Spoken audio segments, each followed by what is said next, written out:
మీ కుటుంబ శాంతి, ఆరోగ్యం, ఆర్థిక అభివృద్ధి కోసం రుద్రాక్ష మహాపూజలో తప్పక పాల్గొనండి. ఇప్పుడే నమోదు చేసుకోండి.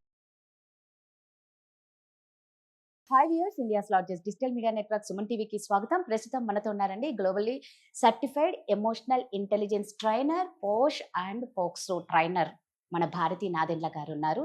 సో ఈ రోజు మనం అడిగే టాపిక్ ఏంటంటే, వారిని పీరియడ్స్ టైంలో పూజ చెయ్యొచ్చా, అదేవిధంగా ఎక్సర్సైజ్ చెయ్యొచ్చా, తర్వాత సెక్స్ చెయ్యొచ్చా, వీటి గురించి అడిగి తెలుసుకుందాం. నమస్తే భారతి గారు. నమస్తే రాధా. పీరియడ్స్ నిజంగా ఈ ఆడవాళ్లకు ఈ పీరియడ్స్ అనే టైం ఉంది చూడండి, ఒక యుద్ధం లాంటిదండి. అప్ అండ్ డౌన్స్, అన్ని గొడవలు అన్నీ అక్కడే వస్తూ ఉంటాయి. ఏడుపు, గొడవలు, అన్ని ఎమోషనల్ అంతా అక్కడే ఉంటుంది. ఏమంటారు, షార్ట్ టెంపర్ కూడా అక్కడే ఉంటుంది. సో ఈ టైంలలో మామూలుగా పూజలైతే కొందరు ఏంటి, అందరూ పూజలు చేయకూడదనే అంటారు పీరియడ్ టైంలో. ఎక్సర్సైజ్ చెయ్యొచ్చా, తర్వాత సెక్స్ చెయ్యొచ్చా? అంటే సహజంగా ఇవన్నీ ఏంటంటే మనం ఒక ప్రొఫెషనల్ అప్రోచ్ తోటి ఉండవు. అంటే గైనకాలజిస్ట్ దగ్గరికి వెళ్ళో, లేకపోతే ఇంకెవరైనా థెరపిస్ట్ దగ్గరికి వెళ్ళో అడిగేంత ధైర్యం అమ్మాయిలు చేయరు సహజంగా, ఇప్పటికీ కూడా, ఈ రోజుల్లో కూడా. సో మంచి టాపికే సెలెక్ట్ చేసుకుందాం అనుకున్నా. రైట్, ఫస్ట్ ఎక్సర్సైజ్ చేయొచ్చా అన్నారు. హ్యాపీగా చేసుకోవచ్చు, అసలు ఈ డౌటే పెట్టుకోకర్లా. ఇన్ఫాక్ట్ ఏమవుతుందంటే, మీరు ముందు అన్నారు చూసారా, మనం ఎమోషనల్గా ఏడుపులు, గొడవలు అన్నీ వస్తాయి అని. ఎందుకు జరుగుతాయంటే, మనకి పీరియడ్స్ టైంలో బాడీలో చాలా రకాల హార్మోన్స్ అప్స్ అండ్ డౌన్స్ అవుతాయి అన్నమాట.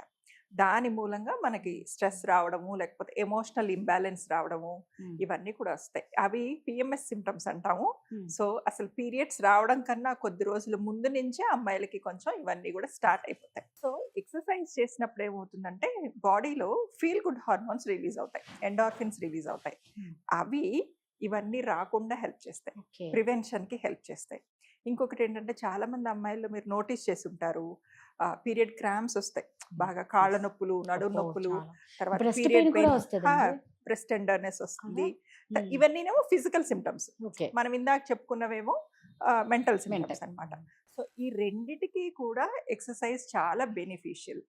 మీరు ఎప్పుడైతే ఎక్సర్సైజ్ చేశారో, రెగ్యులర్గా చేసే యోగాస్ చేయొచ్చు, జిమ్ములు చేయొచ్చు, ఆ తర్వాత వాకింగ్లు చేసుకోవచ్చు. అది ఈ డౌట్ రావడానికన్నా ముందు నేను ఒక మాట చెప్తా చూడండి. మనలో ఎంతమంది స్పోర్ట్స్ పర్సనాలిటీస్ లేరు అమ్మాయిలు? వాళ్ళందరూ పీరియడ్స్ టైంలో ఆపేసుకుంటున్నారా స్పోర్ట్స్? లేదా వీళ్ళ పీరియడ్స్ డేట్లను బట్టి స్పోర్ట్స్ ఈవెంట్స్ ఫిక్స్ చేస్తారా? లేదు కదా.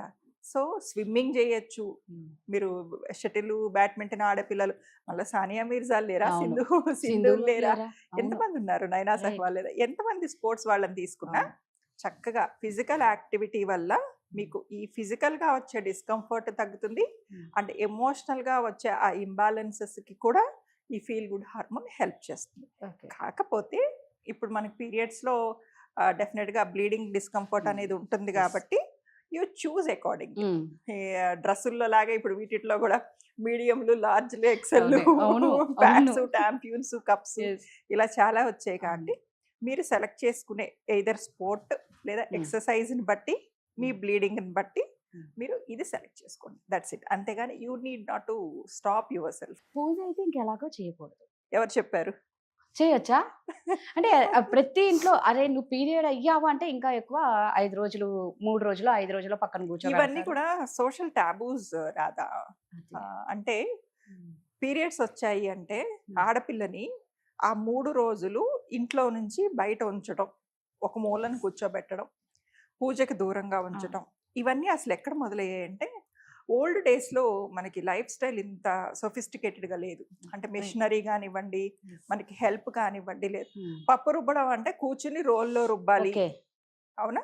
ఇల్లు చిమ్మడం అంటే గదులు చిమ్మాలి, తుడవడం అంటే కింద కూర్చొని తుడవడము.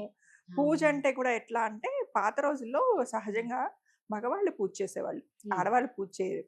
మగవాళ్ళు పూజ చేస్తే ఆడవాళ్ళు పూజ గది శుభ్రం చేయడం, తర్వాత దేవుడి సామాన్లు కడిగి పెట్టడం, పువ్వులు కోసుకొచ్చి ఇవ్వడం, బావి నుంచి మడితో నీళ్లు తీసుకొచ్చి ఇవ్వడం, ఆ తర్వాత నైవేద్యం, మహానైవేద్యం వండి పెట్టడం, ఇలాంటివి చేసేవాళ్ళు. సో మీరు బ్లీడింగ్ కండిషన్స్ లో ఉన్నప్పుడు ఇవన్నీ ఇబ్బంది కలుగుతాయి. కాబట్టి పూజ గది అంటే ఇప్పుడు మనకున్న అపార్ట్మెంట్లలో లాగా చిన్న ఒక చెక్క గుట్టో లేకపోతే ఒక రెడీమేడ్ చిన్న మందిరమో కాదు. ఆ రోజుల్లో ఒక గది సపరేట్ గా ఉండేది.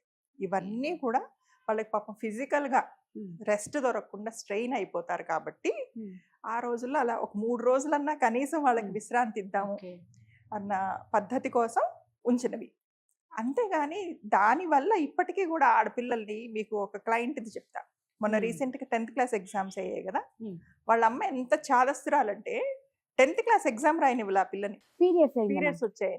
ఎందుకు అంటే నువ్వు బుక్స్ ఎట్లా పట్టుకుంటావు, పేపర్ మీద రాస్తున్నావు అంటే అక్షరం సరస్వతితో సమానం కాబట్టి స్పెసిఫిక్గా నేను ఇవాళ ఈ టాపిక్ అనుకోగానే నాకు ఇది స్ట్రైక్ అయింది, ఇది చెప్పాలి అని. దయచేసి అందరికి మీడియా వాళ్ళకి చెప్తున్నా, మీ ఈ సుమన్ టీవీ ద్వారా తల్లిదండ్రులందరికీ చెప్తున్నా, అమ్మ పీరియడ్స్ అంటే ట్యాబు కాదు, అది ఒక ఫిజికల్ ఫినామినా అంతే. ఎవ్రీడే వచ్చే ఒక హార్మోనల్ సైకిల్. దీనికోసం పిల్లల భవిష్యత్తులు పాడు చేయదు. అంటే ఇప్పుడు ఆ అమ్మాయి ఎగ్జామ్ రాయలేదు, ఆ అమ్మాయి బోర్ నేర్చుకుంటా అంటే 1 year వేస్ట్ అయిపోతుంది, వేస్ట్ అయిపోయింది. సెప్టెంబర్ రాసుకుంటుంది అంతేగాని నువ్వు పేపర్ ముట్టుకోవడానికి లేదు, పుస్తకాలు ముట్టుకోవడానికి లేదు. అమ్మాయికి 2 ఎగ్జామ్స్ పోయాయి. ఎందుకు అంటే అక్షరం సరస్వతితో సమానం కాబట్టి. సో ఇట్లాంటి చాదస్తాలకి దూరంగా ఉండండి. పూజ అంటే కూడా నేను కొంత లాజికల్ గా మాట్లాడతా, బట్ చాలా మందికి నచ్చదు. సో దట్ ఈస్ నేనేమంటానంటే యువర్ పర్సనల్ చాయిస్. మీరు 3 రోజులు దూరంగా ఉంచుతున్నారు ఆడపిల్లని పూజ నుంచి కూడా. 4వ రోజు ప్రొద్దున్నే స్నానం చేసుకున్నాక, తల స్నానం చేసుకున్నాక లోపలికి రావచ్చు, దీపం పెట్టుకోవచ్చు అంటున్నారు. 4వ రోజు వాళ్ళకి బ్లీడింగ్ కావట్లేదని మీకు కన్ఫర్మ్ గా తెలుసా? అయినా కూడా లెక్కలోకి రాదని అంటారు. అదే అంటున్నారు. ఎందుకు మరి? అప్పుడు మీరు దేనికి కౌంట్ ఇస్తున్నట్టు? బ్లీడింగ్ కి కౌంట్ ఇస్తున్నట్ట, డేస్ కి కౌంట్ ఇస్తున్నట్ట? డేస్ కి కౌంట్ ఇస్తున్నట్టే ఉంది ఇక్కడ. అప్పుడు సో మరి 4వ రోజు తర్వాత మీరు ఓకేనా? Then that is your personal choice. లేదు, పీసీఓడి ఇష్యూస్ ఉంటాయి, పెరిమెనోపాజ్ ఇష్యూస్ ఉంటాయి, వాళ్ళకి ఎప్పుడు స్పాటింగ్ అవుతుందో, ఎన్ని రోజులు బ్లీడింగ్ అవుతుందో, కొందరు 1 month, 15 days, 20 days, మరి 1 month పూజ చేసుకోకుండా ఉంటున్నారా? సో నేను అంటాను, మీ మనసు పవిత్రంగా ఉన్నంత వరకు, మీ శరీరం సహకరించినంత వరకు భగవంతుడు మిమ్మల్ని ఏమి పనిష్ చేయడు. మీ మనసుకి సహకరిస్తే ఇది చేసుకోవచ్చు. ఇన్ఫాక్ట్ జగ్గి వాసుదేవరావు గారు కూడా ఒక ఇందులో చెప్పారు, ఇంటర్వ్యూలో చెప్పారనమాట, ఇలాంటివన్నీ ఏమీ లేవు, దయచేసి మీరు అన్ని చేసుకోవచ్చు, అలాంటివన్నీ పాటించాల్సిన అవసరం లేదు అని. మనము గైడ్ చేయకుండా వాళ్ళ పర్సనల్ చాయిస్ వదిలేద్దాం. రైట్, అంతే. అది మీరు అన్నట్టు వాళ్ళ పర్సనల్ చాయిస్, కానీ లాజికల్ గా చూస్తే కరెక్టే కదా అనిపిస్తుంది. మనం డేస్ నే కౌంట్ చేస్తున్నాం ఇక్కడ. నెక్స్ట్, సెక్స్ చెయ్యొచ్చా లేదా? మళ్ళీ అగైన్ చెప్తారు మన ఇక అది కామన్. ఒక మంచి చెప్పేటప్పుడు అది పడుతూనే ఉంటాయి. యాక్చువల్గా ఏమంటుందంటే మళ్ళీ అగైన్ మనకి ఇందాక ఆ ఎమోషనల్ ఫ్లక్చుయేషన్స్ వస్తాయని చెప్పాం కదా. ఎప్పుడైతే మీరు భార్యాభర్త, ఇప్పుడు భార్యాభర్త అనడానికి కూడా లేదు, అందుకే పార్ట్నర్స్ అనాలి. అందుకే నేను మాట్లాడలేదు భార్యాభర్తలని, సెక్స్ ఊరికే మాట్లాడాలి. సో మీరు పార్ట్నర్స్, ఆ టుగెదర్నెస్, మీరు దగ్గరగా ఉన్నప్పుడు ఆ టచింగ్ వల్ల, లేకపోతే ఆ ఫోర్ ప్లే వల్ల, దానివల్ల ఏమవుతుందంటే అగైన్ మీకు ఎక్సర్సైజ్ చేసినప్పుడు ఏ ఫీల్ గుడ్ హార్మోన్స్ అయితే రిలీజ్ అయ్యాయో బాడీలో, అదే feel good hormones oxytocin, endorphins ఇవన్నీ బాడీలో రిలీజ్ అవుతాయి. రిలీజ్ అయినప్పుడు యూ రియల్లీ ఫీల్ గుడ్. ఆ నొప్పులు అవన్నీ తగ్గిపోతాయి, మూడ్ స్వింగ్స్ తగ్గిపోతాయి, you will be really very happy. And in fact ఏంటంటే కొంతమంది అమ్మాయిలకి వెజైనాలో డ్రైనెస్ ఉంటుంది, ఫిజియోలాజికల్ గానే వాళ్ళకి డ్రైనెస్ ఉంటుంది. సో వాళ్ళు యూజువల్గా ల్యూబ్రికెంట్స్ అవి వాడాల్సి వస్తుంది. బట్ డ్యూరింగ్ పీరియడ్స్ ఏమవుతుందంటే ఈ బ్లడ్ అనేది వాళ్ళకి న్యాచురల్ ల్యూబ్రికెంట్ లాగా వర్క్ చేస్తుంది. వర్క్ చేసి ఆ టైంలో అసలు వితౌట్ పెయిన్ వాళ్ళు సెక్స్లో పార్టిసిపేట్ చేయగలుగుతారు.